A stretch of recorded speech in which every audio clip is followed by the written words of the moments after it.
வணக்கம் நேத்ரா நிகழ்ச்சியோடு இணைந்திருக்கின்றோம். இப்பொழுது இரண்டாவது பகுதிக்குள் வந்திருக்கின்றோம், கலந்துரையாடல் பகுதி. இன்றும் வழமை போலவே ஒரு விசேட கலந்துரையாடல் பகுதியில் நாங்கள் உங்களை சந்திக்கின்றோம். பொதுவாக இலங்கை கலைஞர்களை நாங்கள் அவ்வப்போது வெளிக்கொணர்வது வழமையாக இருக்கின்றது. பல்வேறு திறமைகள் இருந்தாலும் கூட அவர்களுக்கான களம் சரியாக அமையாமல் இருக்கின்றது. அவ்வாறு அவர்களுக்கு உரிய தருணத்தில் உரிய களம் மேடை கிடைத்திருந்தால் அவர்கள் இதைவிட இன்னும் சிறப்பாக முன்னேறி இருப்பார்கள், புகழ் பெற்றிருப்பார்கள். ஆகவே அதன் அடிப்படையில் எமக்கு தெரிஞ்ச கலைஞர்களை நாங்கள் இந்த நேத்ரா வணக்கம் நேத்ரா நிகழ்ச்சியினூடாக அறிமுகப்படுத்துவதும் வெளிக்கொணர்வதும் எமக்கும் ஒரு பொறுப்பாக இருக்கின்றது. அந்த வகையில் கடந்த 25 ஆண்டுகளுக்கு மேலாக கலைத்துறையில், இலங்கையின் கலைத்துறையில் பல்வேறு பாத்திரங்களை ஏற்று பல்வேறு பங்களிப்பை வழங்கி வரும் கலைஞர் நௌசாட் அவர்கள் கலையகம் வந்திருக்கின்றார். பாடல் ஒரு இயக்குனராக இருக்கின்றார். அதே போல டான்ஸ் மாஸ்டர், ஃபைட் மாஸ்டர் என்று பல்வேறு தன்னுடைய அடையாளத்தை பதித்திருக்கின்றார். நௌசாத், வணக்கம். வணக்கம். ஆமாம், உங்களை பற்றி 25 ஆண்டு காலமாக இருக்கின்றீர்கள். இந்த இலங்கையின் கலைத்துறையில் என்னென்ன பங்களிப்பை வழங்கி இருக்கின்றீர்கள் என்று உங்களை பற்றி ஒரு அறிமுகத்துடன் நிகழ்ச்சியை ஆரம்பிக்கலாம். நன்றி. என்னென்று சொன்னால், நான் இந்த ஃபீல்டுக்கு வந்து 25 வருஷம் ஆகிட்டு. ஆரம்ப காலத்தில் ஒளி மேடை நாடகம், மேடை டான்ஸ் தான் பண்ணி கொண்டிருந்தோம். அது குறிப்பிட்ட காலம் போல் சமீப காலமாக வந்து ஒரு முதலாவது நான் செஞ்ச ஒரு விஷுவல் உண்டு, பாட் விஷுவல் உண்டு. இலங்கை எம்ஜிஆர் ரவி அண்ணனை வச்சு தான் பாட்டு எடுத்தேன். அவரோட சமீப காலமாக ஒரு 16 பாட் மாதிரி 10 பாட்டு எடுத்தாச்சு. இன்னும் 5-6 பாட் பேலன்ஸ் இருக்குது. அவரோட 36வது வருடம் இந்த வருஷத்தில். அது கொஞ்சம் கிராண்டாக செய்வோன்னு சொல்லி ஆசைப்பட்டு பாட்டு செஞ்சு கொடுக்கிறேன். விஷுவல் சினிமா பாடல். மீராண்டு சொல்லி ஒரு ஷார்ட் ஃபிலிம் ஒன்று எடுத்தேன்னா சமீபத்தில் ரிலீஸ் பண்ணது. புதிய அலைக்கலை வட்டம் தலைவர் சண்முகம் அவர்கிட்ட வந்து ஒரு ப்ரொமோண்டு செஞ்சேன், ஃபைட் ப்ரொமோண்டு. அவார்ட் ஷோ உண்டுக்காக வேண்டி அந்த அவங்க அவார்டை காட்டுறதுக்காண்டி ஒரு ப்ரொமோண்டு செஞ்சேன், ஃபைட் உண்டு. இப்போ டிஎன்எண்டு புதிய படைப்பு உண்டு. இப்போ ஷூட்டிங் போயிட்டு வந்துட்டேன். 5 நாள் ஷூட்டிங் பேலன்ஸ் இருக்கு. கட்ட ஷூட்டிங் குருநாகலில் ஷூட் பண்ணிட்டு வந்தேன். இதுதான்.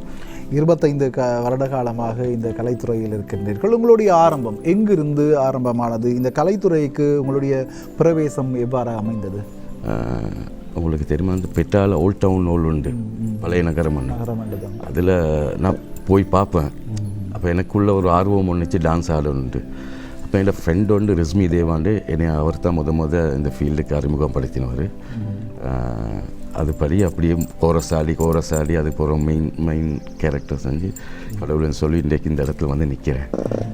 இல்லை, இறைவனுக்கு தான் நன்றி சொல்லணும். இறைவனுக்கிட்ட தான் நன்றி சொல்லணும். உண்மையில் இந்த வாரான வாய்ப்புகள் இருந்தால் இன்னும் சாதித்திருக்கலாம். நீங்கள் 25 வருட காலமாக இருக்கின்றீர்கள். குறிப்பிட்டு நீங்கள் என்னென்ன சாதித்திருக்கின்றீர்கள்? இந்த 25 வருட கால கலைத்துறையில் என்னென்ன வகையான விடயங்களை நீங்கள் சாதித்திருப்பதாக நீங்கள் உணர்கிறீர்கள்? சாதிக்கிறதுக்கு எவ்வளோ இருக்குது. ஆனால் என்ன மனசில் ஒரு ஆசை ஒன்று இருக்கு, வளர்ந்து வரும் கலைஞர்மாருக்கு வாய்ப்பு கொடுக்கணும். ஏன்னா நம்மளுக்கு இந்த வாய்ப்பு நம்மளாவே தேடிக்கொண்டது. அப்போ இப்போ இளைஞர்மாருக்கு ஆர்வம் இருக்கு. இப்போ மலையகத்தை எடுத்து நான் கிட்டத்தட்ட ஒரு 4 மணி ஒரு ஷூட்டிங் ஒன்று போயிட்டு வந்தேன். எத்தனையோ பேர் என்கிட்ட வந்து வாய்ப்பு கேட்குறாண்ணா, நாங்களும் நடிப்பண்ணா, ஃபோன் நம்பர் தான். அப்போ எனக்கு ஒரு மனசில் ஒரு மன திருப்தி ஒன்று இருந்துச்சு. இது ஏன் நம்ம எடுக்கிற ஒரு ஷார்ட் ஃபிலிமுக்கு நம்ம ஏன் உங்களுக்கு சான்ஸ் கொடுக்கக்கூடாது? அதுதான் என் ஒரு ஆசை. எனக்கு ஆடணும், நானும் பிரேமில் நடிக்கணும், அந்த எண்ணம் என்கிட்ட இப்போ இல்லை. ஒரு 4 பேரை நடிக்க வச்சு பார்க்கணும். அதுதான் என் மிச்சம். நான் அவார்ட்ஸ் கொஞ்சம் எடுத்து இருக்கிறேன். வெள்ளத்தால் எல்லாமே போயிட்டு, வெள்ளம் போட்ட டைமில் வீட்டில் அது ஃபுல் டோட்டலாக போயிட்டு, அதில் இருந்து இப்போ எந்த ஒரு மெயின் குறிக்கோள்னு சொன்னால், நான் எடுக்கிற ஒரு ஃபிலிம் ஒன்றுக்கு கிட்டத்தட்ட ஒரு 30-40 கலைஞர் மாதிரி இன்ட்ரடியூஸ் பண்ணுற ஒரு எண்ணத்தில் தான் இருக்கிறேன். உங்களுடைய இந்த கலைத்துறை பயணம் முழுக்க கலைத்துறையுடன் பயணிக்கின்றீர்களா, அல்லது வேறு ஏதேனும் தொழில் செய்து கொண்டு பகுதி நேரத்தில் உங்களுக்கு நேரம் கிடைக்கும்போது இந்த கலைத்துறை சொல்ல நேரம் கிடைக்க போல தான் தொழில்ன்று நான் ஆட்டோ தான் ஓட்டுறது.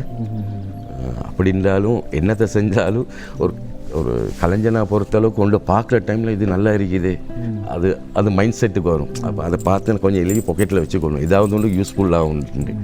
அந்த தொழிலோடு சேர்த்து கலையும் சேர்ந்து தான் கூடயே தான் வாரேனியோட. தனியாக பயணிக்க முடியாத ஒரு சந்தர்ப்பம். ஏனென்றால் நமது பொருளாதாரம் அவ்வாறு இருக்கின்றது. தனியாக சினிமா துறையை, இந்த திரைப்படத்துறையை தெரிவு செய்து நடிப்பதற்கு நமக்கு பொருளாதார வசதிகள் அவ்வாறு இல்லாமல் இருக்கின்றது. ஆகவே பயணிக்கின்றீர்கள். சரி, உங்களை அண்மையில் உங்களுடைய அந்த தொழில்துறையை எனக்கும் பிடித்தமான ஒரு விடயமாக இருக்கின்றது. ஏனென்றால் ஒரு கலைஞனுக்கு ஒரு கரு ஒன்று வேண்டும். ஒரு கரு இருந்தால் அவருடைய படைப்புக்கு அது ஒரு பெரிதாக கை கொடுக்கும். உங்களுடைய தொழில்துறையில் பயணித்து கொண்டு இருக்கும் பொழுது இந்த உங்களுடைய சினிமா துறைக்கான ஏதேனும் சுவாரஸ்யமான கரு கிடைத்த சம்பவங்கள் இருக்கின்றதா? இப்போ டிஎன்ஏன்று நான் ஒரு ஷார்ட் ஃபிலிம் ஒன்று எடுக்கிறேன். அது சில விஷயங்கள் இப்போ போதைப் பொருளால் இப்போ உள்ள வாலிபர்மார் ஒரு 16-17 வயசு வாலிபர்மாரெல்லாம் மிச்சம் அதில் எடிட் ஆகிட்டாங்க. அதில் பேரண்ட்ஸ் மாதிரி என்னோட ஆட்டில் வர டைமில் பேரண்ட்ஸே மனர்த்தப்படுவாங்க, வேதனைப்படுவாங்க, அழுந்தும் இருக்கிறதே ஒரு பிள்ளைண்டு. அப்போ அதே கண் முன்னுக்கு நான் கொழும்பு 13 குல்ஃபண்டோ ஸ்ட்ரீட், நான் கண் முன்னுக்கு இதே மாதிரி இவ்வளோ விஷயங்கள் நான் பார்த்துக்கிறேன். அந்த உணர்வு அதையே ஒரு வெளிச்சம் போட்டு காட்டையிலாண்டு ஒரு எண்ணம் ஒன்று இருந்து. ஏன்னா இதுக்கு முழுக்க இது உண்மையாக நடக்கிற சப்ஜெக்ட்னா இந்த டிஎன்ஏ.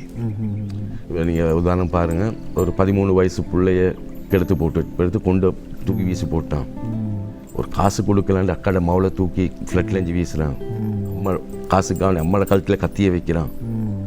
இது இயல்பாக நடக்குது இப்போ. ஏன்னா தன்னை அறியாமல் செய்கிறது இதெல்லாம்.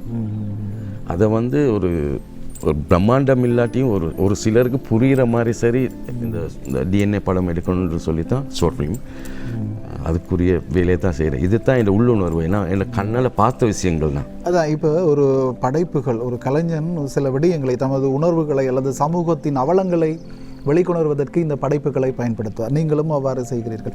இந்த தீர்வுகள் இருக்கிறதா? சில விஷயங்களை நம்ம வெளிக்கொண்டு வந்தால் போதும் அப்படின்னு சொல்கிறது இருக்குது. சில விஷயம் இந்த பிரச்சனைக்கு இப்படி தீர்வு, உங்களுடைய அந்த டிஎன்ஏ ஏதாவது தீர்வை சொல்ல வருதா? தீர்வு ஒன்று தான்.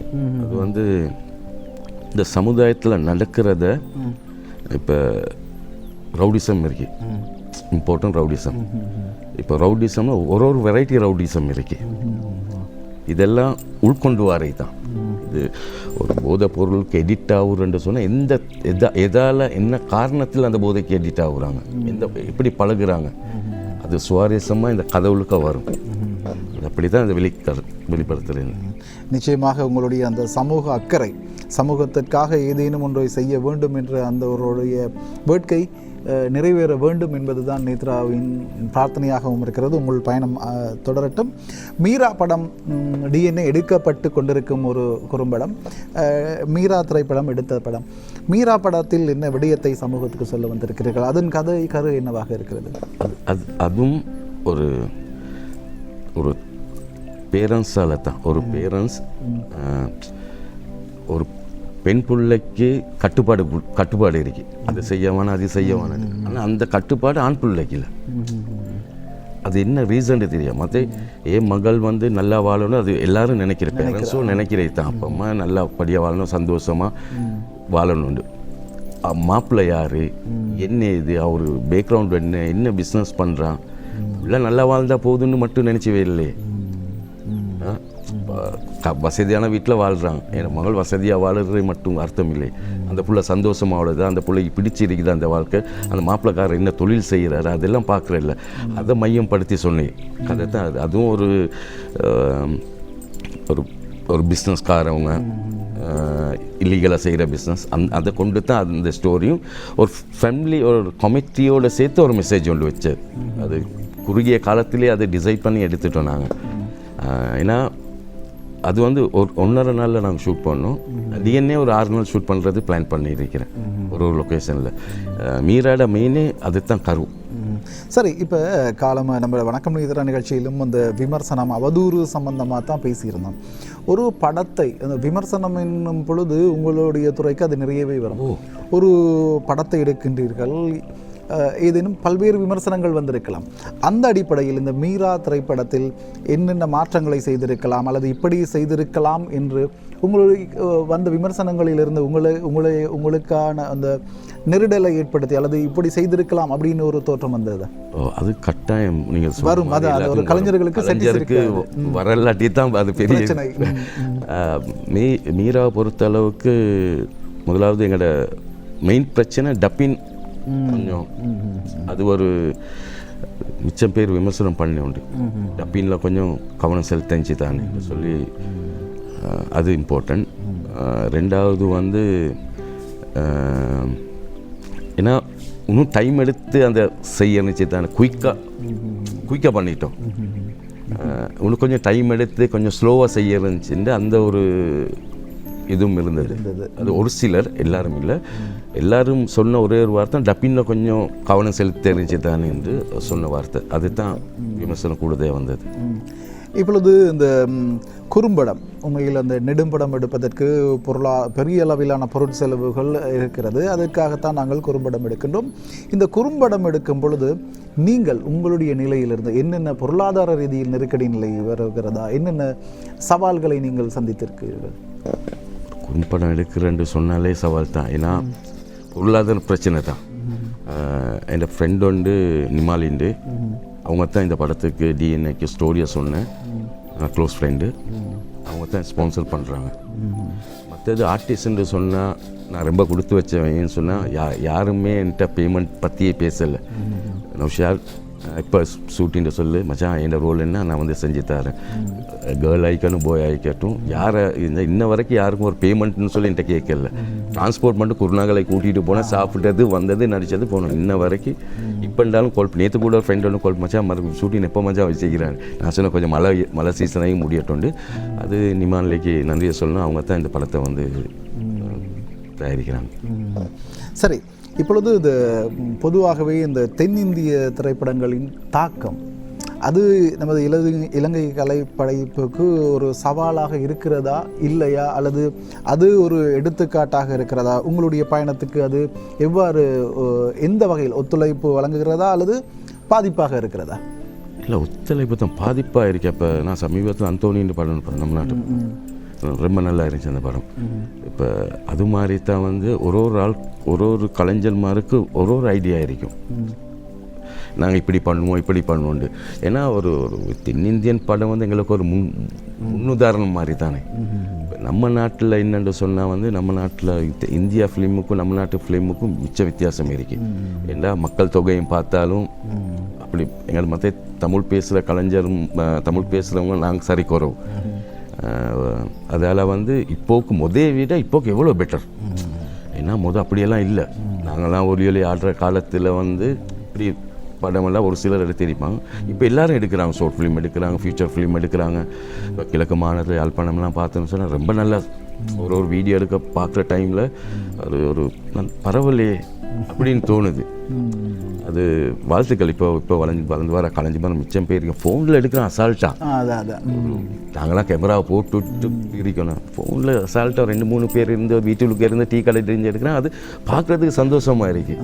அந்த படக்காட்சி கூட நல்ல திறமாக இருக்குது. சின்ன பசங்களும் தான் அந்த ஆர்வம் இப்போ கூட்டிட்டு, நீங்கள் சொன்ன மாதிரி இப்போ நல்லாவே ஆர்வம் கூட்டிட்டு. அது இம்பார்ட்டன்ட். டிக்டாக்கு தான் நன்றி சொல்லணும் போல். அதில் இருந்து தான் இப்போ கடவுள்னு சொல்லி பயங்கர டேலண்டாகவும் வைக்கிறான் ஸ்ரீலங்காவில். கண்டுபிடிக்கணும் அதுதான். ஏன்னா அதை தான் சொன்னேன், நான் அந்த ஷூட்டிங் ஒன்று போன டைமில் எனக்கு கிட்ட வந்து எவ்வளோ அன்பாக பேசுகிறாங்க தெரியுமா. ஆனால் வாய்ப்பு ஒன்று கூட நான் நல்லா நடிப்பான், நான் நடித்து காட்டுறேன்னா, இல்லாட்டி வீடியோ பண்ணிக்கான்னா நான் வாட்ஸ்அப்பில் போடுறேன்ட்டு. இப்போ அவங்களுக்கு வாய்ப்பு இல்லை.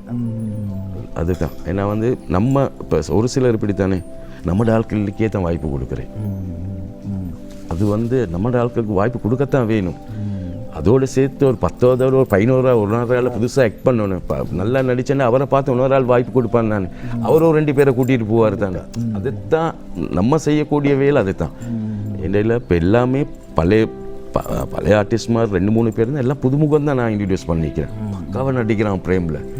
ஓஸ்மா பார்க்க போல் மேலெல்லாம் புல்லரிச்சு பரவாயில்லையே ஃபஸ்ட் டைம் இப்படி நடிக்கிறாங்களே. அப்போ போக இப்படி நடிப்பாங்க. டயலாக் டெலிவரியெல்லாம் சும்மா க்ளீனாக பேசுகிறாங்க. இது வந்து அதைத்தான் ஒரு ஆள்கிட்ட வைக்கிற திறமை தான். உண்மையில் உங்களை கூட நாங்கள் நேர்கண்டதில் பெருமையடைகின்றோம். இந்த இலங்கை சினிமா துறையை கொண்டு நடத்துவதில் பாரிய சவால்கள் சிக்கல்கள் இருக்கின்றன. 25 வருட காலம் தொடர்ந்தும் இந்த துறையில் இருக்கின்றீர்கள். தொடர்ந்தும் பல விடயங்களை நீங்கள் சமூகத்திற்காக செய்ய வேண்டும். சமூகத்தின் ஒரு நல்ல விழிப்புணர்வாக இருக்கலாம். உங்களுடைய இந்த சினிமா என்பது ஒரு சிறந்த ஒரு ஊடகம். சமூகத்துக்கு சொல்ல வேண்டிய விஷயத்தை அழகாக சொல்லலாம். இறுதியாக இந்த தருணத்தில் நீங்கள் யாருக்கு என்ன விடயங்களை சொல்ல போகின்றீர்கள்? சுருக்கமாக சொல்லி முடிக்கலாம். இந்த இடத்துல நன்றி தான் சொல்லணும். வேறு நன்றின்னு சொன்னால், இந்த நான் விஷுவல் செய்ய ஆரம்பித்தது ரவி அண்ணனால் தான். அவர் தான் வாய்ப்பு தந்தார். அதே மாதிரி டிஸ்கோ ராஜா என்னோடய ஃப்ரெண்டு, ஈஸ்வரி அக்கா, வசந்தகுமாரி அக்கா, என்னோடய ஃப்ரெண்ட்ஸ் சண்முகம், என்னோடய ட்ராவல் பண்ணுற கேமராமேன் இருக்கிறார் கவிமோகன் உண்டு. ரொம்ப பிடிச்ச கேரக்டர் உண்டு. என்ன ஒன்றாலும் அவரோட கொஞ்சம் ஷேர் பண்ணி செய்கிறது. அதே போல் இந்த இடத்துல மார்கரெட்டும் காளிக்கும் நன்றி சொல்லணும். அவங்களும் ஒரு நான் நடக்கிற பாதையில் அவங்களும் எனக்கு ஒரு சப்போர்ட்டிவாக இருந்தவங்க. சுற்றி இந்த டைமில் உங்களுக்கு நன்றி சொல்லும். பேர் மிஸ் ஆகிக்கான்னு தெரியாது. குறிப்பிட்ட மனசில் இருந்தவங்களோட பேர் சொல்லி. உண்மையில் நீங்கள் அந்த உங்களுடைய கலை பயணத்தில் தொடர்ந்தும் பல வெற்றிகளை பெற வேண்டும். வெற்றிகளை இந்த இலங்கை திருநாட்டுக்காக நீங்கள் அழைக்க வேண்டும். ஒரு கலைஞனுடைய பயணம் எமக்கு தெரியும் எவ்வாறு அது ஒரு நீண்ட நெடிய பயணம், கடினமான பயணம். அந்த பயணத்திலும் நீங்கள் வெற்றியடைய நேத்ரா குடும்பம் சார்பாக நாங்கள் மனமார்ந்த நன்றிகளை தெரிவித்துக் கொள்கின்றோம். அந்த வகையில் இன்றைய தினம் நேத்ராவின் வணக்கம் நேத்ரா நிகழ்ச்சியில் பங்கேற்ற கலைஞர் நௌசாத் அவர்களுக்கு மீண்டும் நாங்கள் நன்றிகளை கூறிக்கொண்டு விடைபெறுகிறோம். நன்றி. வணக்கம் நேத்ரா நிகழ்ச்சியோடு இணைந்திருக்கின்றீர்கள். 2வது விசேட நேர்காணல் பகுதி இருக்கிறது. தொடர்ந்து வணக்கம் நேத்ரா நிகழ்ச்சியில் பாடலை தொடர்ந்து 10 மணிக்கு 2வது விசேட நேர்காணல் பகுதியில் உங்களை சந்திக்கின்றோம்.